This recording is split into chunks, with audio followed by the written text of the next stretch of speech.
Hello friend, welcome back to Toyota Maintenance YouTube channel. I'm performing bunch of service on this 2012 Toyota Tundra, and one of the things needs to be done, it's power steering fluid flush. If you wanna see how I do that, stay with me in this video. You can see here that I slightly lifted the body of the truck, and the reason for that is only that the truck has almost brand new tires and this driveway has really a rough surface, so I don't want to damage those tires, and I cannot lift completely the tires off the ground. I need them to create some pressure for power steering pump. And on this truck the power steering reservoir is located here in this area. My next step will be to remove the top cover, let's say, or the plug, which includes the dipstick, right, and wipe it off. You can see basically the dipstick, right, that was the cover which includes the dipstick. Here is the open reservoir, and I will start using my fluid evacuator to remove that dirty fluid from the reservoir, and I will show you the detail what it's coming out. It's super dark, basically almost black. Just to compare it what we will be putting inside, right? So here you can see the fluid coming out, and it's really dark, and that's why we have to replace it with the new fluid.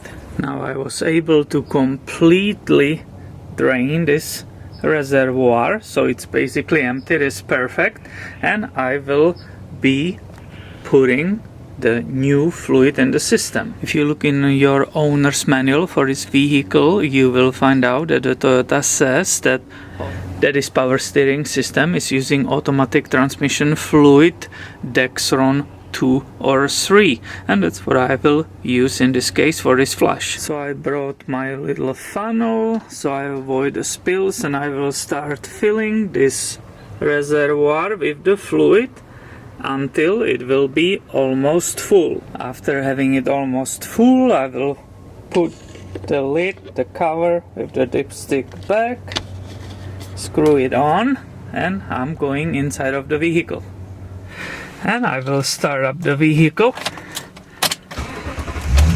and basically I will be turning the power steering from one side to another, which makes the pump distribute that new fluid into the entire system. I'm not holding the steering wheel against the very end, because that will put too much pressure on the power steering pump. So I'm just turning it this way.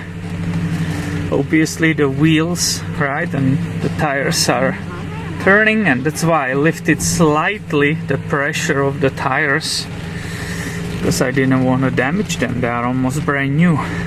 I will keep repeating it like 10 times. Then I will center the steering wheel right in center, right again, and I will shut off the engine. And basically all that what happened, I have a bad fluid again here, which I need to evacuate and put the brand new fluid inside. Now obviously this is the easiest way to do the power steering fluid flush without removing those lines and making mess.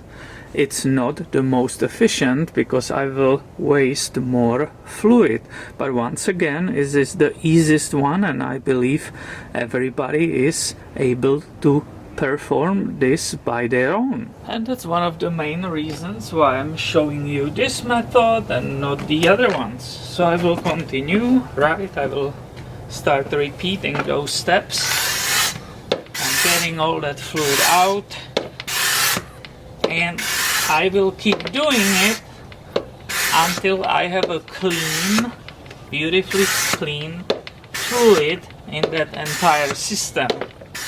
And I will use 2 or 3 those quarts which you saw in the video of that automatic transmission fluid, and that should be enough.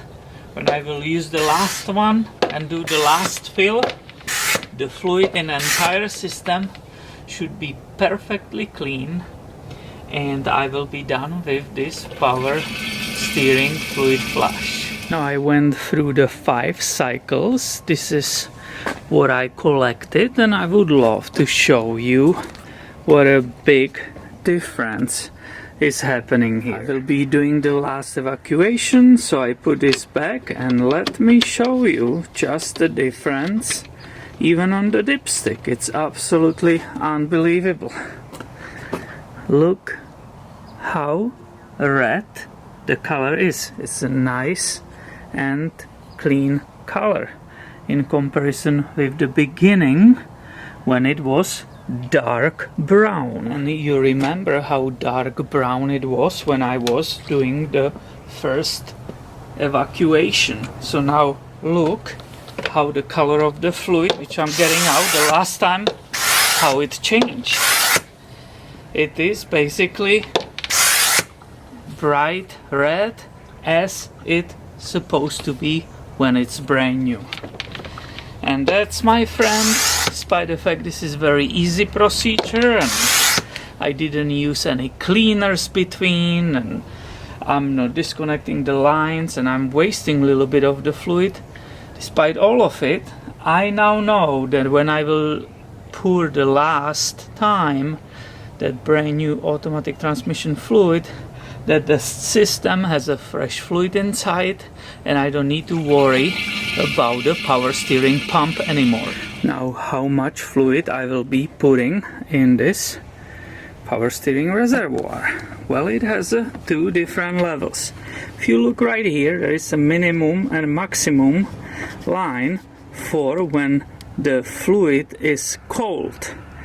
When the fluid starts warming up, it expands a little bit, so the lines for the hot is right here, and again it's a minimum and max, and you need to fit between these 2. Since I entered a lot of cold fluid, a lot, I don't think my power steering system is hot yet. The fluid was warm on the touch, so I will fill it to the top of the cold level. So here you can see that beautiful clear fluid to the top line of the cold measurement. The lid with the dipstick is back, and I'm basically finished with this procedure. And of course nothing is stopping me when I will come back from some longer drive to pop the hood and check that the level of the fluid will be between these hot, low and top lines. So my friend, I hope you enjoyed this simple video, and please make sure you are subscribed, because I have way more videos about Toyotas coming your way soon. Thanks for watching and have a wonderful day.